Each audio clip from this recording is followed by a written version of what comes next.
Set it back for Calafiori. Oh, it's a beauty. Kalenko, Dalot joining in from fullback. Dalot for Garnacho. Oh wow!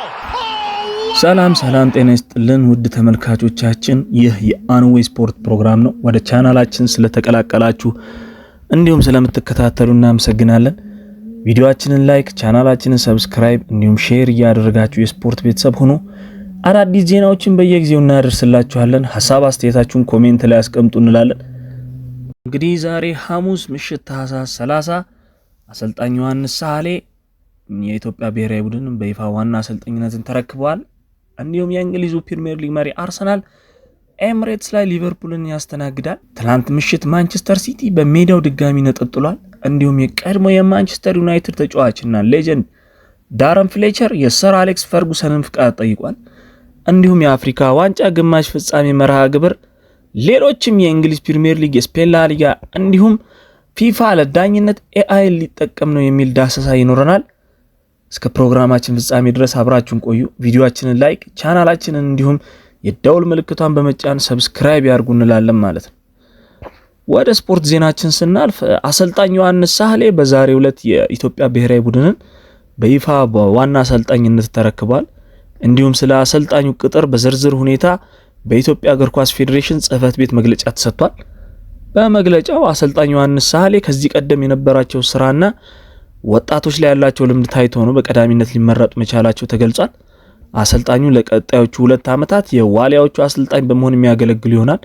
ከአሰልጣኝ ዮሐንስ ሳህሌ ዋሊያዎችን ለ2027 የአፍሪካ ዋንጫ ብሔራዊ ቡድንን ማሳለፍ ይጠበቅባቸዋል ተብሏል። እንዲሁም ወራዊ ያልተጣራ 513,000 ብር ይከፈላቸዋል ተብሎ በመግለጫው ላይ ተሰጥቷል ማለት ነው።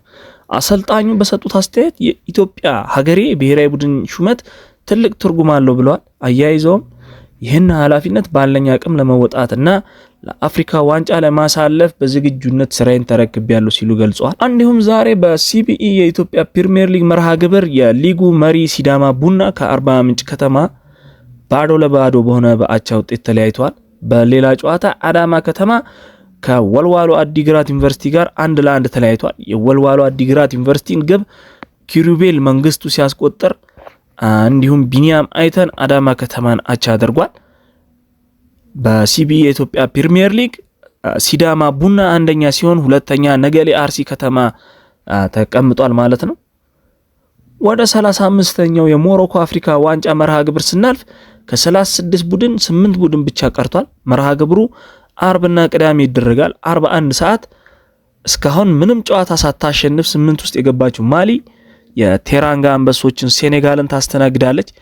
እንዲሁም ምሽት 4 ሰዓት ላይ አዘጋጇ ሞሮኮ ከካሜሮን የሚያደርጉት ጨዋታ ተጠባቂ ነው።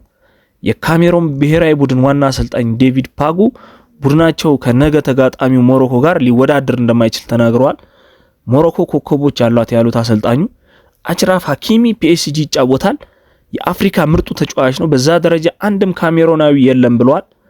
አፕልና ብርቱካንም ማወዳደር አይቻልም ሲሉ በምሳሌ ያስረዱት አሰልጣኝ ዴቪድ ፓጉ እነሱን ለመፈተን እንሄዳለን ሲሉ ተደምጠዋል። የአሸናፊነት ቅድመ ግምቱ የሞሮኮ ነው፣ እኛ ካሜሮን ነች አንልም፣ በጣም ከባድ ጨዋታ ይሆናል አሰልጣኝ ዴቪድ ፓጉ እንዲህ ሲሉ ገልጸዋል ማለት ነው። እንዲሁም ቅዳሜ መርሃ ግብሩ የሚቀጥል ይሆናል። ከአፍሪካ ዋንጫ ስንመለስ በእንግሊዝ ፕሪሚየር ሊግ ማንቸስተር ሲቲ ነጥብ ጥሏል። ከመሪው 6 ነጥብ ዝቅ ብሎ የሚገኘው ማንቸስተር ሲቲ አሁንም 3 ነጥብ ማግኘት አልቻለም። ትናንት ምሽት ከብራይተን ጋር ባደረጉት ጨዋታ በኤርሊንግ ሃላንድ ጎል ቀዳሚ ቢሆንም በካሮ ሚቶማ ጎል ብራይተን ኢትሃድ ላይ ነጥብ ይዞ ወጥቷል። እንዲሁም አሰልጣኞችን ያሰናበቱት ቼልሲ በፉልሃም 2-1 ሲረታ ኩኩሬላ በ22ኛ ደቂቃ በቀይ ካርድ ተባረረ ሲሆን ራውል ሂሜኔዝ ፉልሃሚን ቀዳሚ ጎል አግብቶ ነበር። እንዲሁም ተቀይሮ ወደ ሜዳ የገባው ሊያም ዴላፕ ቼልሲን አቻ ቢያረግም ዊልሰን ፉልሃምን አሸናፊ የሚያረግብ አግብቶ 2-1 ተጠናቋል። ሌላኛው አሰልጣኙን ያሰናበተው ማንቸስተር ዩናይትድ ወራጅ ቀጠና ላይ ያለውን በርንሌን አስተናግዶ 2-2 በመውጣት ነጥብ ተጋርቶ ወጥቷል። የዩናይትዱ አጥቂ ቤንጃሚን ሴስኮ 2 ግብ አስቆጥሯል። በሌላ መርሃ ግብር ኒውካስትል ሊድስ ዩናይትድን ከኋላ በመነሳት 4-3 ረቶታል።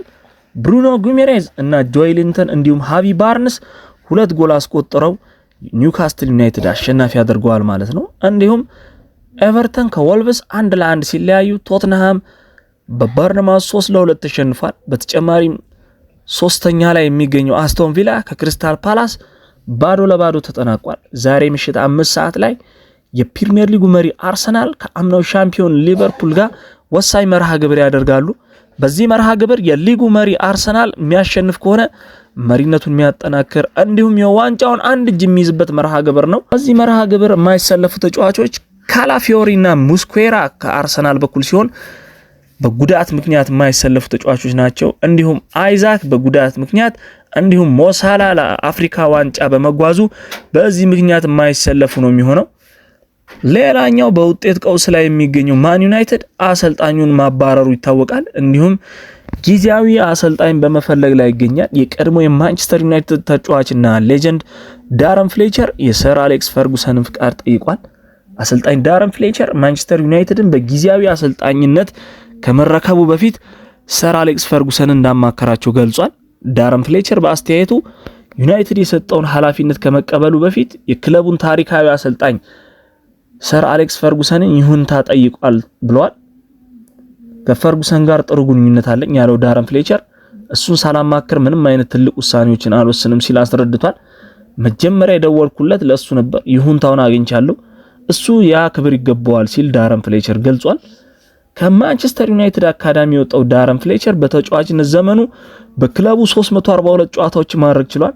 ስኮትላንዳዊው የአሰልጣኝ ዳረን ፍሌቸር ማንቸስተር ዩናይትድን ዛሬ ምሽት በአሰልጣኝነት የሚመራ ይሆናል። እንዲሁም ወደ ስፔን ስናመራ የሪያል ማድሪዱ ተጫዋች ኪሊያን ምባፔ በጉዳት ምክንያት ከቡድኑ የስፔን ሱፐር ካፕ ስብስብ ውጪ ሆኗል። ይሁን እንጂ ሪያል ማድሪድ ኪሊያን ምባፔን በሱፐር ካፕ ፍጻሜ ሊደርስ ይችላል የሚል ተስፋ እንዳላቸው ተዘግቧል። ኪሊያን ምባፔ በፍጥነት እንዲያገግም ለመርዳት 2 የሕክምና ቡድን አባላት ከሱ ጋር ስፔን ውስጥ መቅረታቸው ተነግሯል። የስፔን ሱፐር ካፕ ውድድር በሳውዲ አረቢያ ጅዳ እየተካሄደ ይገኛል። ትናንትና ማታ ባርሴሎና አትሌቲኮ ቢልባውን 5-0 በሆነ ሰፊ ውጤት አሸንፏል። ፌራን ቶሬዝ፣ ፈርሚን ሎፔዝ እንዲሁም ባርዳጊና ራፊኛ 2 ጎሎችን አስቆጥሮ ባርሴሎናን ድል እንዲያደርግ ረድተውታል። ሌላኛው የውድድሩ ግማሽ ፍጻሜ ጨዋታ ዛሬ ምሽት 5 ሰዓት ላይ ሪያል ማድሪድ ከአትሌቲኮ ማድሪድ ጋር ይጫወታሉ። 5 የዓለም እግር ኳስ የበላይ ጠባቂ ፊፋ የጨዋታ ውጪ ውሳኔን ወይም ኦፍሳይድን ትክክለኛነት ለማሻሻል ሰው ሰራሽ አስተውሎትን ሊጠቀም መሆኑን አስታውቋል። ይህንንም ተከትሎ ፊፋ በሚቀጥለው ዓለም ዋንጫ ውድድር ላይ የጨዋታ ውጪ ውሳኔ ወይም ኦፍሳይድን በኤአይ እንደሚታገዝ ገልጿል። ተመልካቾች የጨዋታ ውጪ ውሳኔውን እንዲከታተሉና በግልጽ እንዲመለከቱት በማቅረብ እንደሚያግዝ ተናግሯል። ለዚሁ ዓላማ እንዲሆን በዓለም ዋንጫው የሚሳተፉ ሁሉም ተጫዋቾች የኤአይ አምሳያ ምስል እንደሚዘጋጅላቸው ተገልጿል። የተጫዋቾች የሰው ሰራሽ አስተውሎት አምሳያ በቫር ጨዋታ ውሳኔ ወቅት አገልግሎት ላይ ይውላል። እንግዲህ የዛሬ ስፖርት ዜናችን ይህን ይመስላል። ላይክ፣ ሰብስክራይብ፣ ሼር እያደረጋችሁ የአንዌ ስፖርት ቤተሰብ ሁኑ እንላለን። እስከ ዜናችን ፍጻሜ ስለተከታተላችሁን እናመሰግናለን። ቻው ቻው ብለናል።